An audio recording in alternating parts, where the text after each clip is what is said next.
Just to summarize a few responses, I think we're, to go with what you're saying, we're living in a transformation. Not only is technology being transformed in the network, but the whole model of which universities were built on, and thought, which comes out of the Enlightenment, that everything can be solved by reason and technique, is in a crisis. And what we've neglected in Western education is what every tradition, whether it be Buddhist, Muslim, Hindu, Taoist, whatever one we do, is that the fundamental part of education is a struggle against your own ego.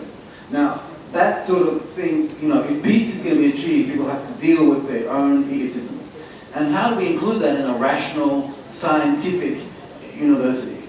I mean, how can we do that in a common way? Well, one way is that what's key, I think, and what comes out of this sort of conference is understanding each other's traditions, and that's where technology can come across. That the tradition of Islam, of dealing with a problem, might be quite different from a Buddhist one, but if you actually deal with a practical problem, you actually get on technology where people can communicate with each other on Facebook, and they talk about a specific, how do I deal with this particular situation in my life? You might find that their solutions are much more similar than you think if you look at it from a purely doctrinal point of view. And one of the aims would be to build this idea, which you might call, where people from different traditions can sort of resolve and talk about ethical problems in their framework and try to find common ground. The second is, to answer that thing, it's true that, that's also true at the level of theory. That is that we've completely ignored the great traditional theories of communication. The Yoga Sutra, Patanjali is a text about communication in many ways, but where's that taught? Not in India much, in communications departments. It's all based on an Aristotelian idea of communication, if you like. So therefore, there's a need to resolve that. That needs to be done by communications education, needs to become comparative in every aspect. So our undergraduate and graduate programs, we've tried to be comparative. We begin with looking how different alphabets are developed. We begin with thinking about a newspaper is not the same thing in each country. But you cannot be naive. Media have interest. One man controls Star Network, Fox Network, The Times, the Wall Street Journal, one man. And you cannot deny that these people have agendas. And so what people have to be taught, through a cross-cultural perspective, through communicating with ICTs, is how to read that media. So, how to have what we call media literacy. The essential thing is to build this media literacy, to use the new network communication, to build media literacy so that people can talk on Facebook through English, increasingly a common language, to ask people who are in that situation what's happening. What is that situation? A lived experience of it. Thank you. Thank you. We only have time for 2 more questions, way in the back, and then it's lunchtime. So the 2 in the way back. Are we going to start first with my prediction? Sure. Thank you, Chairman. And from the back of the house. I'd just like to respond to the question from Mr. Kalinga, my colleague from Sri Lanka. This issue of stereotyping clearly is something that we can all sympathize with, and particularly I mentioned it yesterday in terms of his experience in Canada. But I was keen. It was keen to see that Mr. Kalinga referred that he was probably being mistaken for a Pakistani Islamic terrorist, whereas I would probably venture to add that he was probably being mistaken for a Sri Lankan Tamil Tiger terrorist. And it was interesting to see that it was this whole issue of Pakistani Islamic terrorism sort of seems to leap into people's mind whenever the word terrorism seems to occur. And really the question that media practitioners need to ask is, why has this word Islamic terrorism become conjoined twins? You can't disassociate one from the other. Even in India today, one studies the media, there's a present problem right now with a group called the Maoists and the Naxalites. But when I read the media, the Maoists and the Naxalites are referred to as militants or insurgents.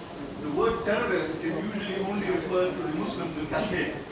This is very obvious. I read 40 newspapers through India a day virtually, and it's quite obvious to see the distinction in which they. So from an aimic perspective, it perhaps needs a significant study as to why these 2 words have been put together, and what role has been played by the man who owns all these newspapers and television stations in creating that phenomenon of Islamic terrorism being conjoined twins, and what can be done to separate those 2 words.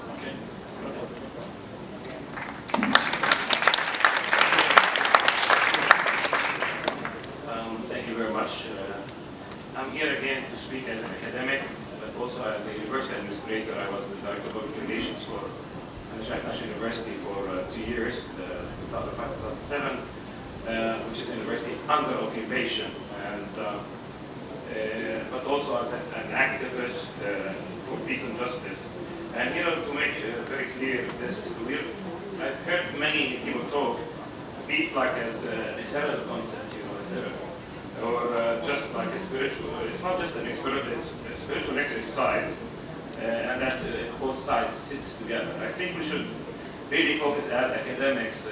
Many people have made this very clear that peace should be addressed as economic justice, political justice, environmental justice, and in social justice terms. Peace means nobody is hungry. Peace means nobody is being oppressed because of race, religion, ethnicity, or gender. And here, as an academic, an university, practitioner, administrator, I think what can be our contribution to this? I believe how we can use the media and ICTs to achieve this. I think we need a pedagogy to end oppression. I presented a paper in the Asia Media Summit last year called Mediagogy of the Oppressed. Mediagogy. So, and I would like to throw this for food for thought. That, and I really like the kind of like somewhat pedagogy that mentioned by the network Web 2. But anyway, mediagogy for the oppressed and a pedagogy for peace, which means a pedagogy for justice. And I really appreciate the comments from my friend Waheed and all of you. Thank you. Thank you.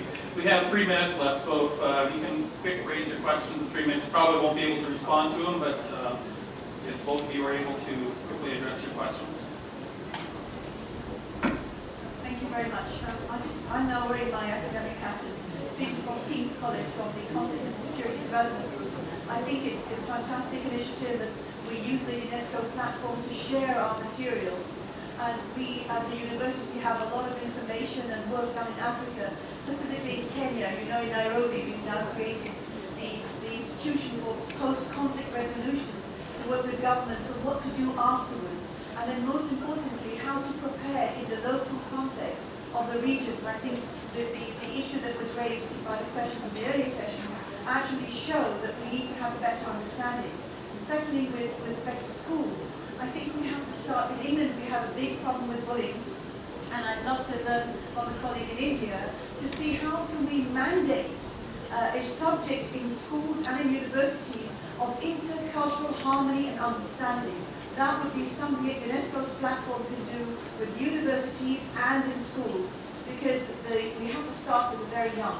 Thank you so much. Go ahead.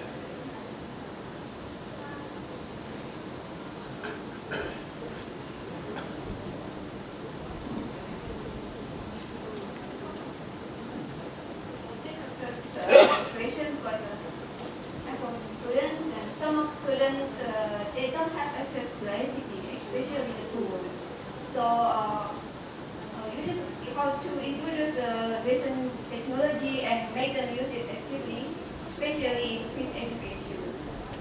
I want a creative solution for that. The easy way we can give them tools, but I know that university cannot do that.